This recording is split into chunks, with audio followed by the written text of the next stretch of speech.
संज्ञा पढ़ाऊंगी।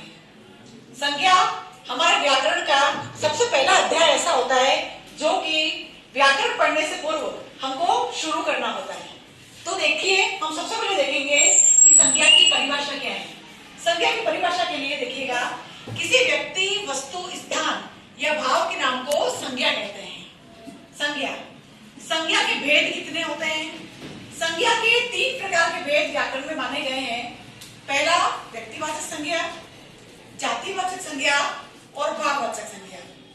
आधुनिक हिंदी में हम देखते हैं कि जातिवाचक संज्ञा के 2 प्रकार के रूप और हो गए हैं, जिसे हम जातिवाचक में लिखते हैं। एक तो समूहवाचक संज्ञा और एक हो गया हमारा द्रव्यवाचक संज्ञा। तो ये रूप जो दिखाई दे रहे हैं वो हमारे जातिवाचक के 2 रूपों को दिखाई देंगे। इसलिए संज्ञा के प्रकार तो 3 ही प्रकार की संज्ञा है, लेकिन जातिवाचक संज्ञा को फिर से 2 भागों में विभाजित किया गया है, जिसमें पहला है समूहवाचक और दूसरा है द्रव्यवाचक। अब आपको पता लग गया होगा कि संज्ञा की परिभाषा क्या है। एक बार वापस से हम देखेंगे। संज्ञा किसी व्यक्ति, वस्तु, स्थान या भाव के नाम को संज्ञा कहते हैं। अब सबसे पहले हम देखेंगे कि व्यक्तिवाचक संज्ञा कौन सी होती है, क्या कहलाती है। व्यक्तिवाचक संज्ञा जिस संज्ञा शब्द से किसी व्यक्ति, वस्तु, स्थान, विशेष का बोध होता है। विशेष, देखिए यहाँ पर परिभाषा के अंदर विशेष दिया गया है, अर्थात कि जिस भी संज्ञा को हम जब पढ़ने जा रहे हैं तो जिस संज्ञा शब्द से किसी व्यक्ति, वस्तु, स्थान, विशेष का बोध होता है उसे व्यक्तिवाचक संज्ञा कहते हैं। जैसे कि नेहरू जी का जन्म उत्तर प्रदेश के इलाहाबाद में हुआ था। नेहरू जी कौन थे? ये एक नाम, किसी विशेष व्यक्ति का नाम आ गया। यहाँ पे हम देखते हैं स्थान का नाम आ गया, उत्तर प्रदेश में जन्म हुआ इसलिए स्थान का नाम आ गया, और इलाहाबाद भी स्थान का नाम है। हमने जैसा कि व्यक्तिवाचक में देखा है कि किसी विशेष व्यक्ति का या विशेष स्थान का, विशेष भाव का जहां पर बोध होता है उसे हम व्यक्तिवाचक संज्ञा कहते हैं। इसी प्रकार से दूसरा उदाहरण देखिएगा, गोदान। मुंशी प्रेमचंद जी जो हैं वह एक बहुत बड़े कथाकार और उपन्यासकार हैं। गोदान प्रेमचंद जी के द्वारा रचित प्रसिद्ध उपन्यास है। गोदान उनके द्वारा लिखी गई एक बहुत बड़ी पुस्तक है, जो कि बहुत ही प्रसिद्ध पुस्तक है, जो कि प्रेमचंद जी के द्वारा लिखी गई है। अब प्रेमचंद जी कौन है? यहाँ पर अगर किसी का नाम आ गया, इसका मतलब वो कोई विशेष व्यक्ति हुआ, और जब कोई विशेष व्यक्ति जब होता है तब वह व्यक्तिवाचक संज्ञा उसकी कहलाएगी।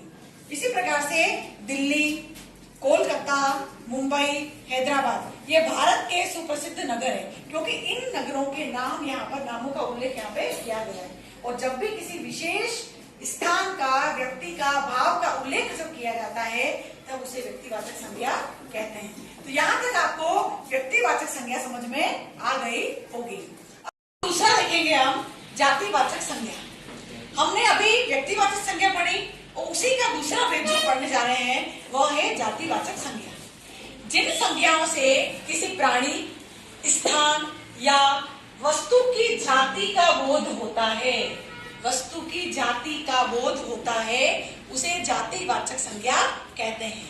जैसे कि प्राणियों के नाम में देखिए, लड़का, लड़की, गाय, बिल्ली, शेर, घोड़ा आदि। इसी तरीके से स्थानों के नाम देखिए, गांव, शहर, देश, बाजार, कक्षा, संघ आदि। वस्तुओं के नाम में कुर्सी, कलम, किताब, मेज, पुस्तक आदि। ये सभी जो हुई वो सारी जातिवाचक संज्ञा है। अब यहाँ पे एक छोटा सा कंफ्यूजन होगा कि मैडम जातिवाचक संज्ञा में और व्यक्तिवाचक संज्ञा में क्या अंतर है, हमको कैसे पता लगेगा? तो देखिएगा, यहाँ पे लिख रखा है लड़का। अब यहाँ किसी जगह पर अगर किसी लड़के का नाम होता, मान लीजिए उस लड़के का नाम है राम, तो ये व्यक्तिवाचक संज्ञा हो जाएगी।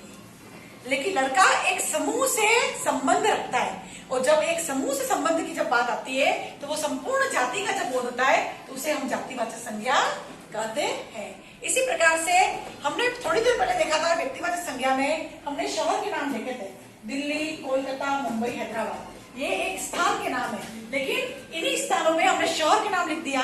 तो शहर कोई भी शहर हो सकता है, भारत का कोई भी शहर हो सकता है। यहाँ पर शहर का नाम दिया गया नहीं है। इसलिए जब शहर का नाम आता है, मान लीजिए शहर का नाम आ गया कलकत्ता, ये हमारा हो गया व्यक्तिवाचक संज्ञा। लेकिन यदि शहर लिखा हुआ आया तो ये हमारा हो जाएगा जातिवाचक संज्ञा। कहने का तात्पर्य भारत के किसी भी शहर की बात यहाँ पर की जा सकती है। इसी प्रकार से देश, बाजार, कक्षा, समूह, समुदाय, संघ, कोई भी सेना की टुकड़ी जो होती है, सेना की टुकड़ी, फौजी सैनिक जो होते हैं, वो सभी भी जातिवाचक संज्ञा के अंदर ही आएंगे, ध्यान रखिएगा। अगला देखिए वस्तुओं के नाम। वस्तुओं के नाम में कुर्सी। अब कुर्सी ये जाति से बिलोंग कर रही है, एक जाति संप्रदाय से बताया गया है कि जाति की। अब मान लीजिए मैंने कुर्सी की लिखी कि नील कमल नाम की कुर्सी, तो ये कौन सी हो गई? ये व्यक्तिवाचक संज्ञा हो गई। अगर किसी कुर्सी का नाम आ गया कि नील कमल कुर्सी, तो ये हो गई व्यक्तिवाचक। पंखा आ गया, जैसे मान लीजिए पंखे की बात हम कर रहे हैं, पंखा दिख रहा है हमको ऊपर, हमने पंखे की बात की। पंखे की कोई भी अगर खेतान, मान लीजिए खेतान नाम का पंखा है, खेतान की हमने खेतान कंपनी का पंखे को हमने खरीदा, तो खेतान जो हुई कंपनी, तो ये हो जाएगी हमारी व्यक्तिवाचक संज्ञा। और जब पंखे की बात आएगी तो ये जातिवाचक संज्ञा हमारी कहलाएगी। क्लियर? आगे देखिएगा भाववाचक। जैसा कि नाम से ही स्पष्ट है, भाव को प्रकट करना। जब किसी संज्ञा के अंदर मन के भाव को या शरीर की अवस्था को, गुण दोष को, स्वभाव को प्रकट किया जाता है, तब वह भाववाचक संज्ञा कहलाती है। देखिएगा परिभाषा इसकी। जो संज्ञा शब्द किसी व्यक्ति, प्राणी, वस्तु आदि के गुण, दोष, स्वभाव, अवस्था आदि का बोध कराए, उसे भाववाचक संज्ञा कहते हैं। जैसे सत्य, अहिंसा, दया, बचपन, जवानी, मिठास, सुंदरता, भलाई, अहंकार, मोटापा, खुरदरा, चिकना, लंबा, टेढ़ा आदि। सकड़ा रास्ता है वो तो चिकना है, वो तो खुरदरा है, वो तो दिखने में ऐसा दिखता है, वो तो दिखने में वैसा दिखता है। ये सारी बातें, किसी की गुण दोषों की चर्चा करना, जैसे कि उसको तो बहुत गुस्सा आता है, वो तो चिड़चिड़ा है, वो तो स्वाभिमानी है, वो तो अहंकारी है, ये सारी बातें भी भाववाचक संज्ञा के अंतर्गत ही आएगी। अब देखिएगा व्यक्तिवाचक संज्ञा का जातिवाचक संज्ञा के रूप में प्रयोग कब होता है? कभी कभी व्यक्तिवाचक संज्ञाओं का जातिवाचक संज्ञाओं के रूप में भी प्रयोग किया जाता है। जैसे आजकल हरिश्चंद्र, अब देखिए यहाँ पे लिखा है हरिश्चंद्र। अब आप ये कहोगे कि हरिश्चंद्र तो मैडम यहाँ पे तो व्यक्तिवाचक संज्ञा है, व्यक्तिवाचक संज्ञा है यहाँ पर, लेकिन ये व्यक्तिवाचक संज्ञा का अन्य अर्थ, कहने का तात्पर्य हरिश्चंद्र को हमको यहाँ पे अन्य अर्थ में ले जाना पड़ेगा कि हरिश्चंद्र एक सत्यवादी राजा थे, जिन्होंने अपने जीवन काल के अंदर कभी भी झूठ का सहारा नहीं लिया, कभी भी उन्होंने झूठ नहीं बोला।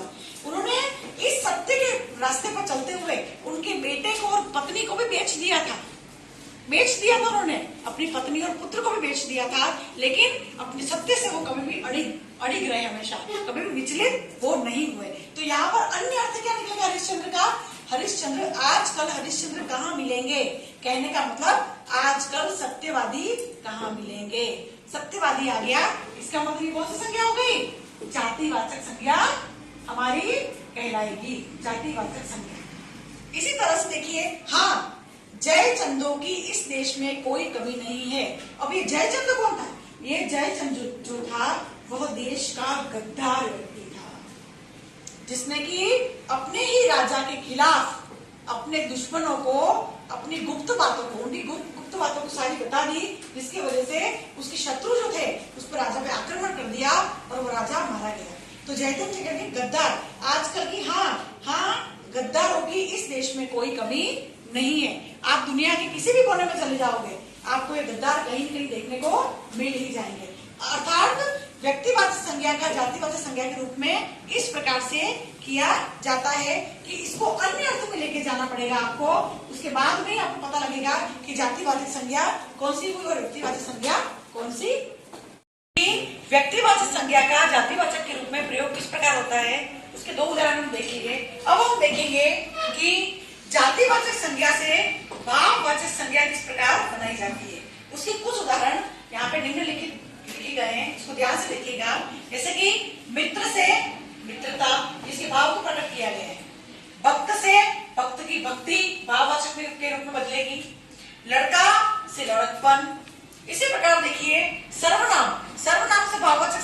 प्रकार बदलेगी। अहम से अहंकार, निज, निज यानी कि अपना, निज से निजता, अपना से अपनापन। इसी क्रम में विशेषण से भाववाचक संज्ञा किस प्रकार बनाई जाएगी? आलसी से आलस्य, कठिन से कठिनाई, उदार से उदारता। क्रिया से किस प्रकार बनाई जाएगी भाववाचक संज्ञा? लिखना से लिखाई, हंसना से हंसी और हारना से हार। आपने निम्नलिखित उदाहरण से पता लग गया होगा कि जातिवाचक संज्ञा से हम भाववाचक संज्ञा में, विशेषण से भाववाचक संज्ञा, सर्वनाम से भाववाचक संज्ञा और क्रिया से भाववाचक संज्ञा किस प्रकार बनाई जाती है। आज इस संपूर्ण टॉपिक के अंदर आपको ये बात समझ में आ रही होगी कि संज्ञा की परिभाषा, उसके भेद और उस उदाहरण से हमने देखा कि संज्ञा को किन भागों में विभाजित किया गया है और इनके किन उदाहरणों के द्वारा हम समझ सकते हैं कि जातिवाचक संज्ञा को अलग अलग किस उदाहरणों के रूप में बांटा जा सकता है। आज के लिए संज्ञा का टॉपिक इतना ही था, यहीं पे ये समाप्त होता है।